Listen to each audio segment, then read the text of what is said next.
Hello and welcome back to Family Vacation Guide Tiny Travelers. I'm your host, Sarah Huff, and today we're talking about one of the most magical yet sometimes overwhelming adventures you can plan, a first Disney trip with kids under 5.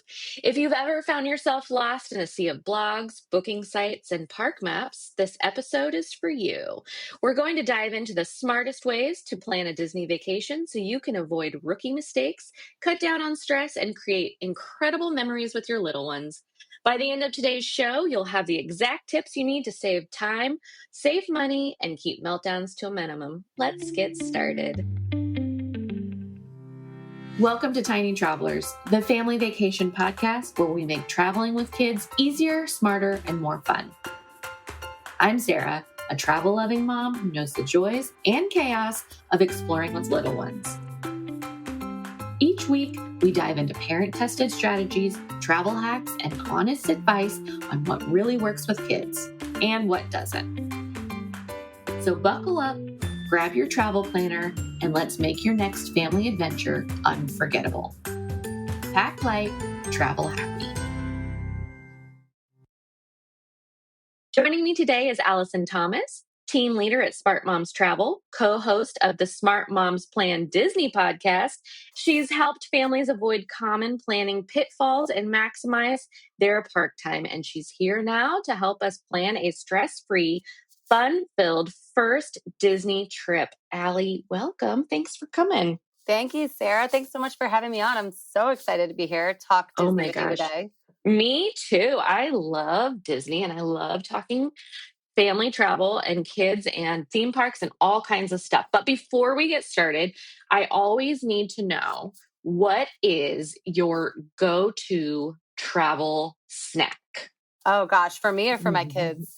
Both. Let's have both. It's so funny. When we fly quite a bit, but when we are on long road trips, this is so funny. My go-to snack, I'm the person that runs for the big bag of hot fries. And I'm like, this is never something I would purchase ever on a daily basis. I don't keep them in my home. But when I am traveling and I'm on the road, that's what I get. And I don't know if you call it brainwashing or what, but now my kids love them. There is no heat that's too much for them. And we're constantly passing my youngest daughter calls them fire fries. And so we're eating fire fries the whole trip. When you're traveling, nothing is too spicy or too hot. I love that. You're like, you walk into the store and you're like, who could possibly be buying these hot fries in these huge bags? No way. And then it's you, Allie, buying the bag of hot fries, traveling. Except not in the grocery store, right? Like it's only at that quick pit stop right, gas of course. Station. Yeah. Of course. And then do you have a travel tradition or ritual before you leave the house, or something that you do every single time you travel? Yeah. So I don't know about like a ritual, but this is maybe a little tradition. My kids, we travel quite a bit, lots of places, right? But when we head specifically to Disney, which we do a lot, all different types of Disney, right? Disneyland, Disney World, Disney cruises, we do it all. And my kids we have a travel tote, and they all have their Disney blanket. It only comes out when we're traveling to Disney. That's the one they take on those destinations. And we have the coolest face masks, like a kid sleep mask, but it's attached to like an airplane head pillow.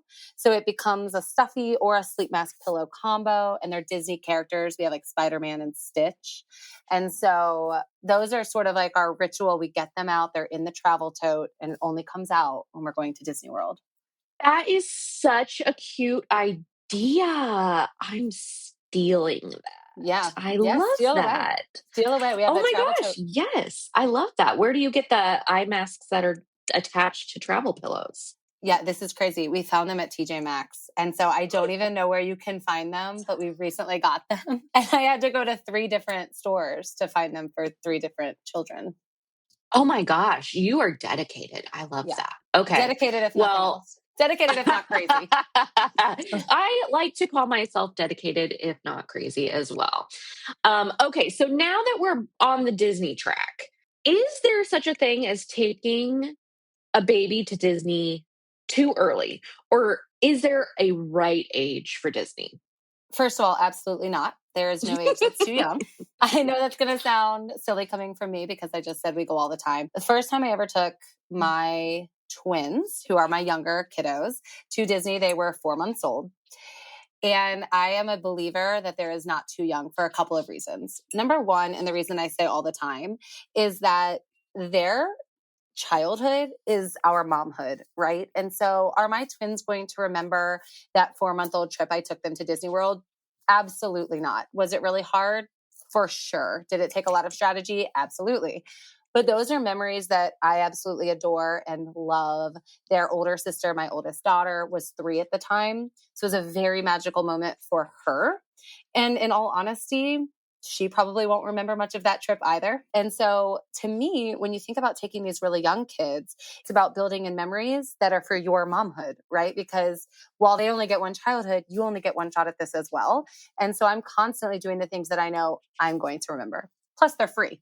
They're free when they're under 3. So why not? Yeah.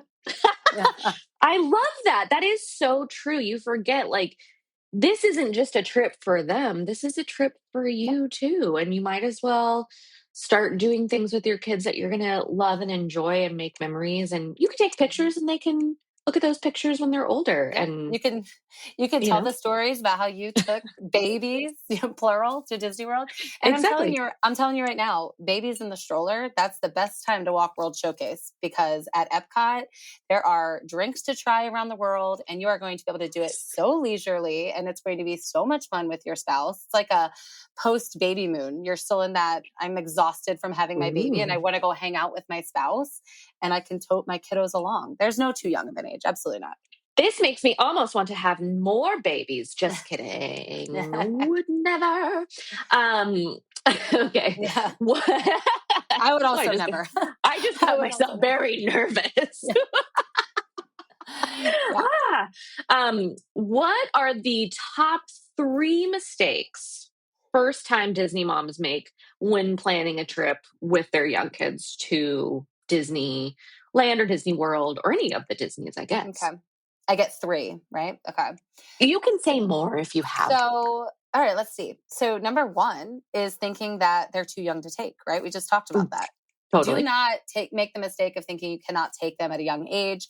People miss that free boat. I'm telling you what, you do not pay for those kids that are under 3. Take your toddler to Disney, plan for it. There are so many rides they can ride that have no height requirements. They can meet the characters at any age. They can see the shows at any age. And you're not going to pay for them to do it. So that's mistake number 1, is thinking it can't be done. That's the absolutely most ridiculous line of thought ever. And then probably I would say too much park without enough planning. So I would say if you think you're going to take your little ones for that first magical trip and do a rope drop to park close with no built-in time for resting, you're going to be leaving saying, Allie was crazy and wrong, and there is an age that's too young to go to Disney, and I just experienced it. She wasn't dedicated. She was crazy. Exactly. No, and actually what the real vibe here is that you probably just didn't plan correctly to take your little one. So there's not an age that's too little, but you can make the mistake of overpacking the day or overshooting. And another one I would say right along those lines is not taking the social and emotional cues from your little ones. If you say, okay, I booked lightning lanes and I have this whole day planned out, and at 9:07 a.m. we're going to be meeting Cinderella, and by 9:15 a.m. we're going to be in line for Peter Pan. Well, everybody is going to end up having a magical meltdown at that moment, and it's not going to be pretty. And it's probably the number 1 mistake moms can make, because they're trying to build this magic when the magic is really just there. You don't really have to try that hard to create it. Oh, that's so sweet. I love that. I don't love magical meltdowns, but I do love that the magic is just there. You don't have to like force it. You do not. You do not. I Forcing love the that. magic is going to blow back up in your face. Just kind of go with the flow, but plan it a little bit. Yeah, it's an interesting concept, because when you say go with the flow, anybody that's been to Disney instantly seizes up, right? They're like, you can't just go with the flow at Disney because there's so much planning that goes into it, and that's true. That absolutely is true. You do have to pre-plan so much, in my opinion, to have the more easygoing experience once you actually arrive. But there's a balance, right? So it's not over planning to the point where you don't allow for spontaneity, for breaks where your kids are meeting them that maybe you didn't write in your schedule. Maybe you wrote 10:30 a.m. My little girl gets a break, but she needs it at 10:08, and that needs to be okay. Totally. You're going to have to rearrange some stuff, Right. move around a few snacks, maybe Yeah. find a different place to Yeah, rest. exactly. Exactly. Exactly. Okay. Okay. So planning, but also be prepared to maybe change those plans. Having a pre-knowledge of the baby care centers if you're traveling with little ones. Some people don't even know these exist. So Mm, knowing, kind of exploring the app ahead of arrival and knowing where your baby care center is going to be, where you can get maybe a few necessities that you left behind, or just honestly to escape the crowds and heat. Know where they are ahead of time so you're not scrambling and running all over the park. Just prepping yourself with that knowledge and preparing for the weather. Central Florida weather is completely all over the place. I mean, you can wake up and it's 50 degrees and go to bed and it's 90 degrees, or it can pour down rain for an hour in the afternoon. You just really never know. So planning and preparing for different types of weather, you're going to save yourself a lot. okay. That's good. Yeah. You don't want uncomfortable kids, uncomfortable adults in the most magical place on earth. You Yeah. got to pre plan a little bit. Got When it. my when Okay. my when my oldest daughter was 4, we had the most adorable custom little Cinderella in the pink dress made for her. And to go with the dress, we packed these black patent leather like ridiculousness for her shoes. And Hmm. by noon she's Basically, crying. needles on her feet. By noon she's crying in Tomorrowland and like throwing her shoes. It was a huge mistake. So just be very conscious of the footwear.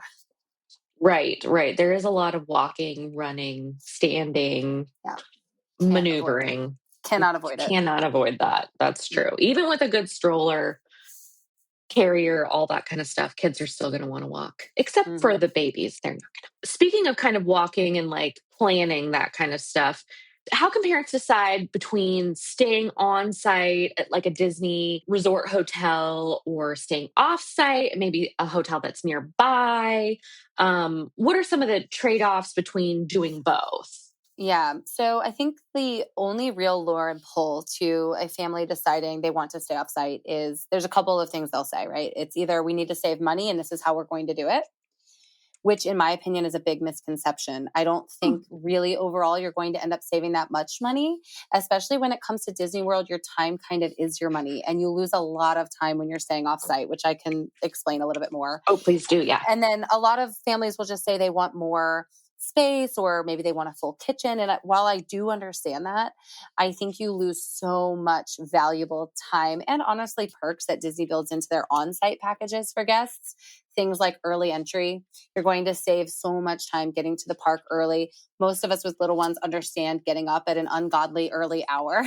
And at Disney World, I don't know why, but it is just less painful, right? I can set my alarm for 4 in the morning and I'm so happy to do so if I really needed to. When you stay on Feel site, the you do. glitter in the air. Yeah, exactly. That's how I wake my kids up. I'm like, glitter, wake up. And Flash glitter. everybody's singing, until like 9 a.m. when they're done. The birds are doing the hair and all that stuff. Exactly. Yes. We're taking a quick break to share something special from one of our brands. We only work with brands we truly believe in, so stay tuned and we'll be right back. Buongiorno. Get ready for unforgettable family adventures with Peg Parago by your side. Established in Italy in 1949, Peg Parago has over 75 years of experience in designing and manufacturing high-quality baby gear to meet your family's needs. Whether you're navigating daily commutes, enjoying afternoon playdates, or traveling on your dream family vacation, Peg Parago has the perfect stroller, high chair, or car seat to make your days stress-free and stylish. Visit pegparago.com and take advantage of a special coupon code that's good for 20% off the entire baby line with coupon code QUIP20. That's QUIP20. Live la dolce vita. That's the sweet life. With a little help from Peg Parago. Ciao, ciao.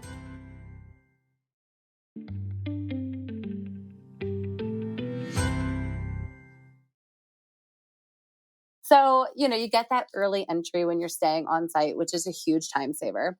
You're getting an early window to booking your dining reservations, those advanced dining reservations that are very hard to get. If you're wanting to do special experiences, especially things like Bibbidi Bobbidi Boutique, those things are going to fill up. They're going to be gone. If you're staying off site, more than likely, by the time it's your turn to book, they're not there anymore.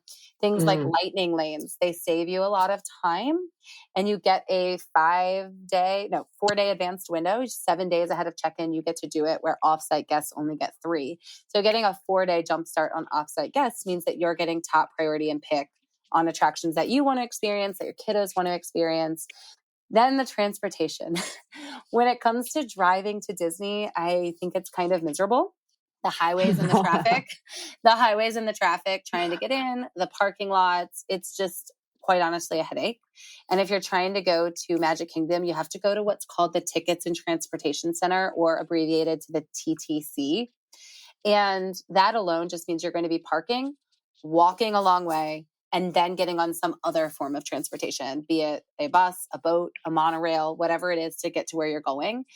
And you're just packing your day with so much added time, where you could have already been in the park for at least an hour and probably ridden 3 attractions.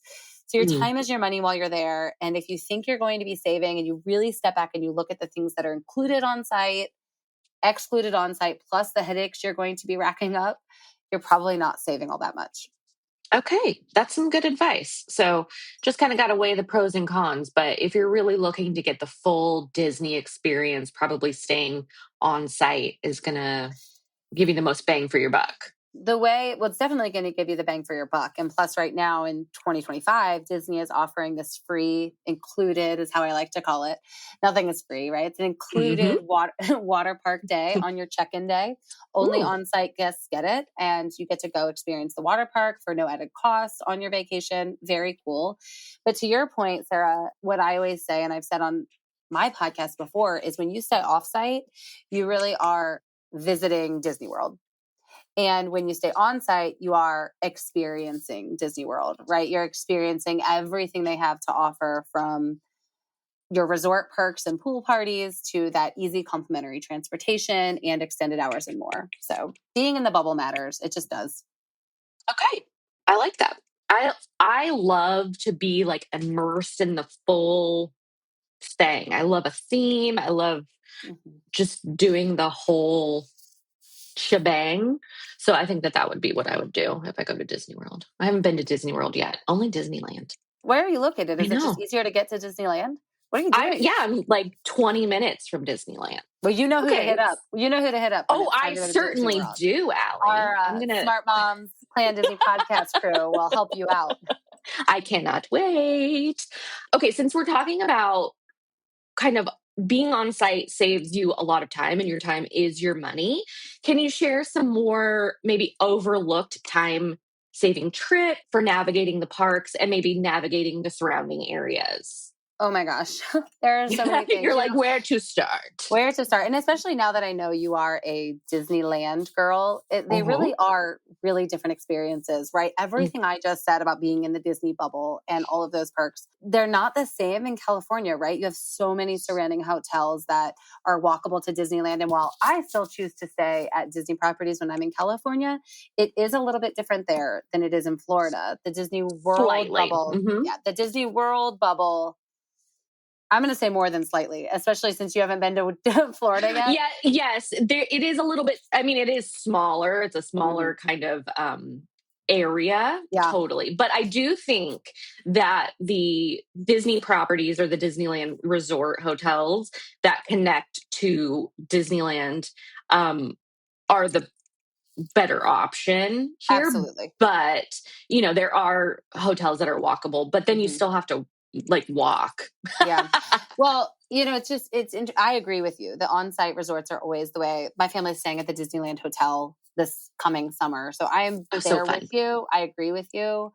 I think it's an interesting thing for somebody that is more familiar with California to understand what a good neighbor, which is an off-site hotel, what Disney coins and calls them, what the concept of that is in Florida does feel very different than it does feel in California. And I think it's hard to wrap your head around it because it's just not the same. It doesn't have the same proximity or perks or capabilities, in all honesty. In terms of other time-saving strategies, pre-ordering your food. If you get to Disney World and it's 11:30 and your kiddo says they're hungry, pre-order your food. So when you're in line for the teacups at 10 a.m., you can say, okay, let's start to think about lunch. Around noon, we think we're going to be here. And then you can pre-select one of the mobile order options, hook it up in your app, and then it will be ready around the time your kiddos typically get hungry, rather than waiting until they're hungry. If you do that, you're going to be very out of luck. It's going to be very stressful for you. Oh, I do not want to be stressed and hungry. You know that there are children and parents crying around Disney World daily. These are the people that are stressed and hungry. Oh my gosh, I could not imagine crying around Disney World, but I can just picture it in my head. All you have to do is look right, and somebody over there is crying because they weren't ready. They didn't pre-plan their food. They didn't plan. Yeah. Why didn't you order lunch 3 hours ago before you were hungry? How come you didn't order lunch 2 weeks ago? Jeez. Yeah. Hello. Did you listen to the podcast? You could have listened, and then you. We could have told you. I did tell you. So, we told you. Yeah, we did. Staying on site, early entry, we already talked about. You can book a preferred room in a lot of the Disney resorts. These are really, really large, sprawling properties. They need to sleep like 1,000 people, right? And so there are going to be standard locations and preferred locations. Book a preferred room, save yourself 5 to 10 extra minutes to get from your room to the bus stop every day, depending on where you're staying. Save your feet before you get to the park. You're going to be walking like 700,000 steps today. So let's not take another 50,000 at the resort before you even get to the park. Oh, heck Save yeah. yourself that time by staying preferred. Plan for a low crowd season. I kind of feel like with Disney, people are always saying, what's the best time to go? Well, there's a lot of different ways that a family may define best. Is best, best weather. You don't want to be melting. Is best lowest crowds, lowest pricing. What is best to you? Because it might not be the same to me. Lower crowds will sometimes go hand in hand with really hot weather. And that can be strategized and planned around. Save yourself the time on the lines and the waits that you may experience some of the other times of year more crowded. So I would say plan for a low time of year. And another thing people don't realize, you can pre-check into your resort before you arrive. Get that done in the app. When you arrive that day, you'll get a text message that says, room's not quite ready. Enjoy the resort. Then when it is ready, boom, it hits your text. You get a resort map, room number. You don't ever have to go to the desk.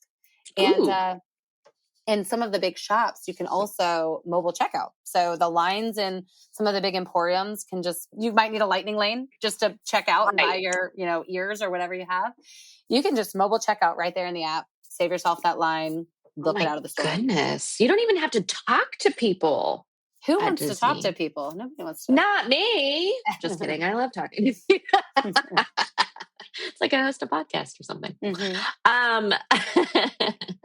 What are some of the best hidden gem spots in Disney World for toddlers to either relax or play?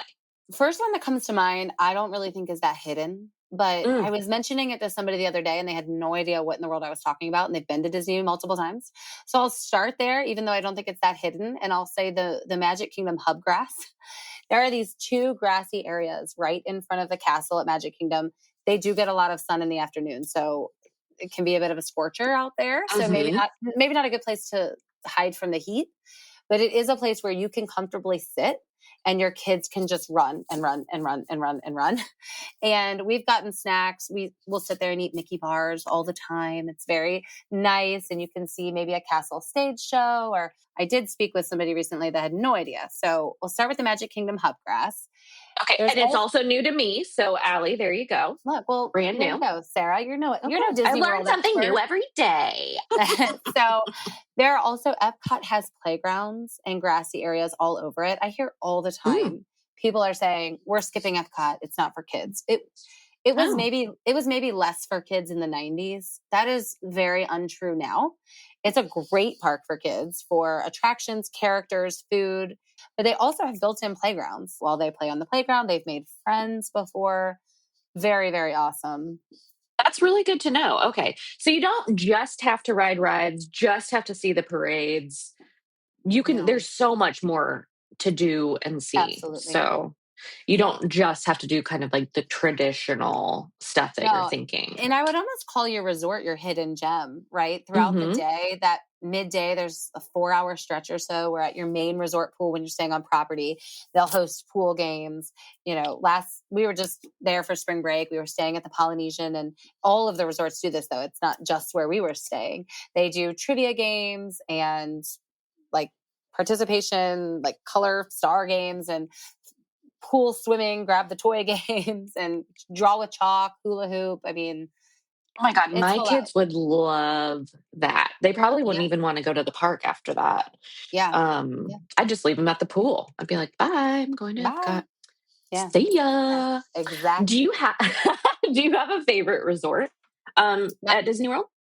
yeah. My favorite resort, and anybody that listens to my podcast knows I'm a big fan of the Polynesian.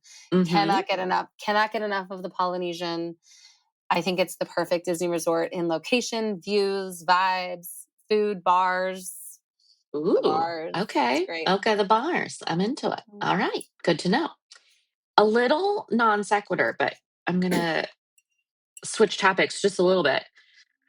Do you rent a stroller when you go to Disney, or do you bring your own? Yeah. So now I rent. Oh, And the reason from is, who? well, my friends at Baby Quip, they know Oh, how to heck do it. yeah. They know how to do it best. Here's the thing. Taking a stroller along, if you're driving, that's a lot of car space. Mm-hmm. If you're flying, that's a lot of lugging around. Right? Totally. And that's gate checking and it's getting everything on and off. And so when you have a tiny baby wearing is my go-to, right? You baby wear Mhm. through that airport. And then you get your stroller when you arrive and you save yourself the headache of lugging another thing around. I made a huge mistake when I only had one child and she was 1 and we went to Hawaii and I knew nothing of this baby rental life.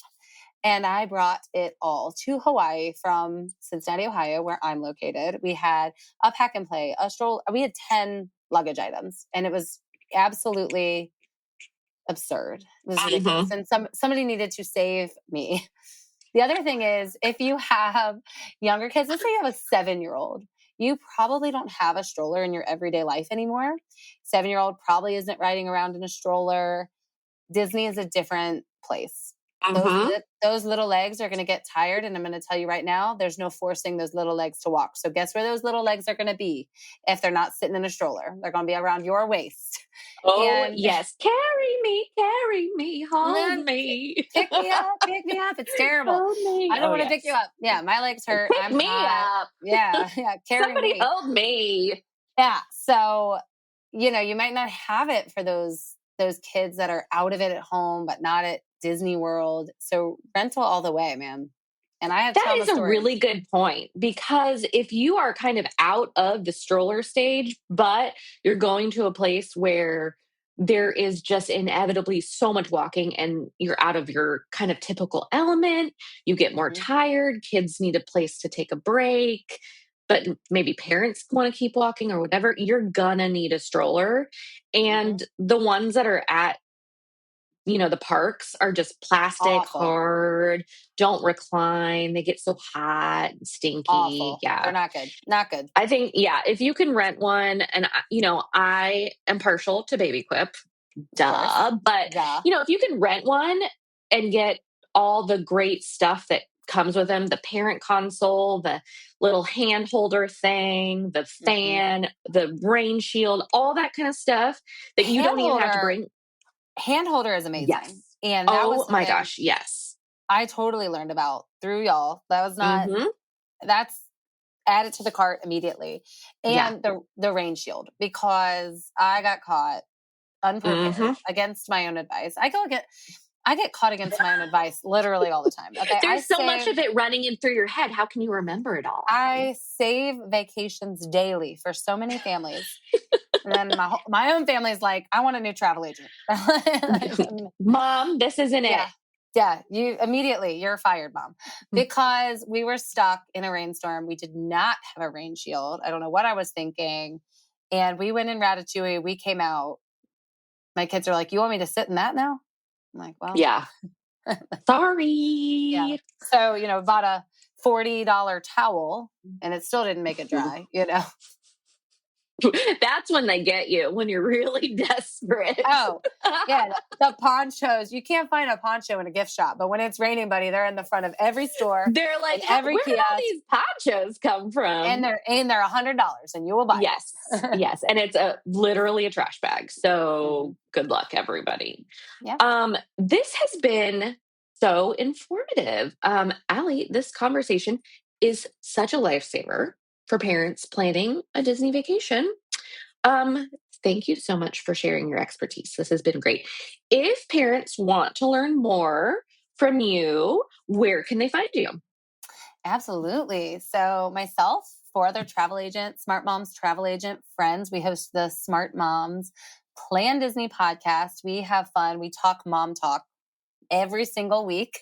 And then we dive deep into different Disney planning topics that might be of interest to anybody planning Walt Disney World, Disneyland, Disney cruises, and beyond. So check us out there at Smart Moms. That's amazing. And to everyone tuning in, if you found these tips helpful, please share this episode with another parent who might be on the fence about booking that big Disney trip. And because we know traveling with little ones, especially to places like Disney, can be a logistical challenge, we've got a special treat for our tiny travelers community. Instead of overpacking, make your trip easier by renting everything you need, from strollers with built-in fans to keep your little one cool, to traveling cribs, sound machines, and even a cooler to keep snacks and drinks fresh for long park days.